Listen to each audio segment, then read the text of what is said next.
En Wallonie, plus de 50% de la forêt appartient à des privés, soit environ 100 000 propriétaires, dont 90% possédant de petites, voire très petites parcelles.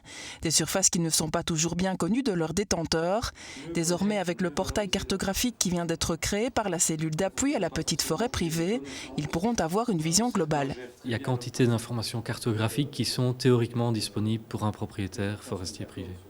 Ces informations-là étaient jusqu'à présent vraiment dispersées entre quantité d'administrations, d'institutions, d'organismes, etc.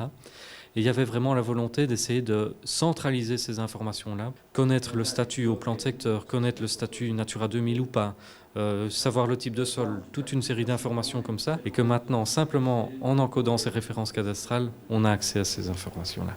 Service en ligne payant en fonction de la surface détenue, le portail propose carte IGN, photos aériennes, cartographie du sol ou encore base de données d'entreprises de la filière bois.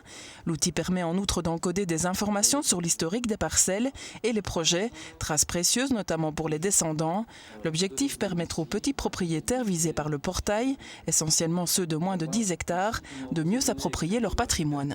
Parfois, le manque d'informations, le manque de connaissances, je veux dire, notamment au niveau cartographique, peut, amener à poser les mauvais actes de gestion, ou en tout cas, en mauvaise connaissance de cause, on va dire, ne pas prendre en compte un statut, des caractéristiques écologiques qui font qu'on ne peut pas planter n'importe quoi, n'importe où, notamment.